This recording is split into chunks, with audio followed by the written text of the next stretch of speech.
আসসালামু আলাইকুম এভরিওয়ান, চলে আসলাম আরও একটা রেসিপি নিয়ে। কড়াইশুঁটির কচুরি। শীতের মরশুম আর কড়াইশুঁটির কচুরি তো ট্রাই করতেই হবে।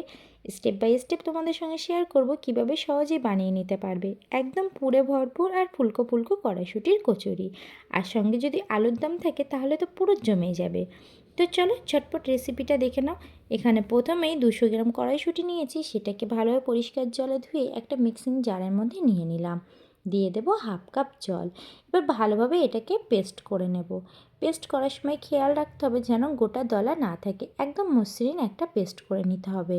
এটাকে সাইডে সরিয়ে রেখে নিয়ে নিলাম কিছুটা আদা কুচি আর কাঁচা লঙ্কা 3টে। ভালোভাবে সেটাকেও পেস্ট করে নেব। গ্যাসে একটা ফ্রাইং প্যান বসিয়ে দিয়েছি।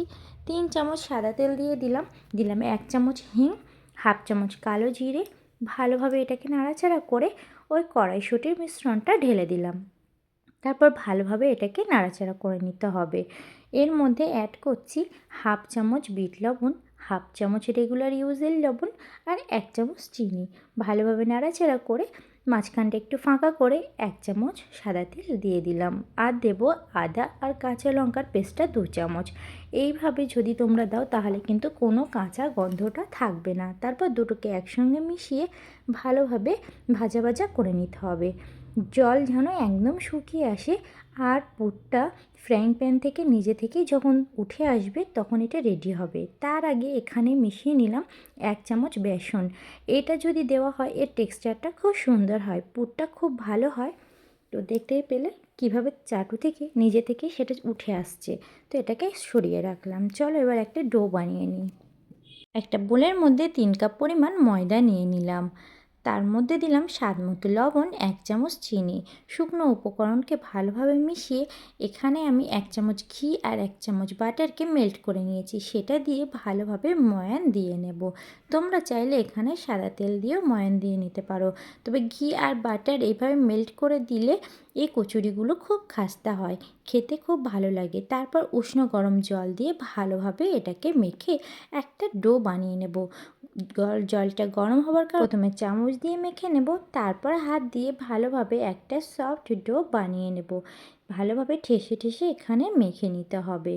তারপর ভালোভাবে মাখা হয়ে গেলে কিছুটা সাদা তেল নিয়ে উপর থেকে লাগিয়ে দেব আর তলার দিকটাতেও একটু ভালোভাবে লাগিয়ে একটা ঢাকনা চাপা দিয়ে 10 মিনিটের জন্য রেস্টে রেখে দেব। 10 মিনিট পর ফিরে এলাম, ডোটা একদম সফট হয়ে গেছে, হাতে নেওয়ার সঙ্গে সঙ্গে একদম নরম মিলিয়ে যাচ্ছে। তারপর লেচি কাটার পালা। একটা বোর্ডের মধ্যে ভালোভাবে লম্বা করে নিলাম।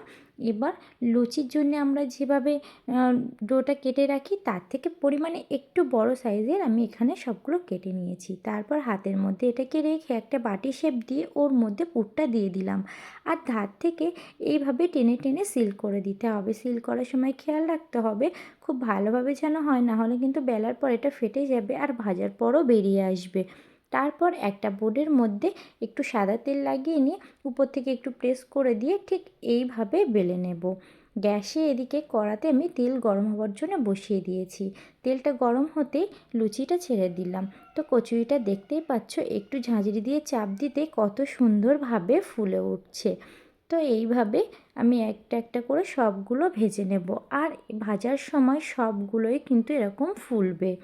তো দেখো সবগুলো কিভাবে ভেজে নিলাম। তোমরা যদি আমার ইউটিউব চ্যানেল থেকে দেখে থাকো তাহলে প্লিজ আমার চ্যানেলটাকে সাবস্ক্রাইব করে লাইক কমেন্ট শেয়ার করে দিও।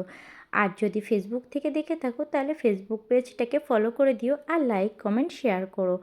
বাড়িতে অবশ্যই একদিন ট্রাই করো আর কেমন হলো অবশ্যই কমেন্ট সেকশানে বলে যেও। আজ তবে আসি, দেখা হচ্ছে অন্য কোনো ভিডিওতে। আল্লাহ হাফেজ।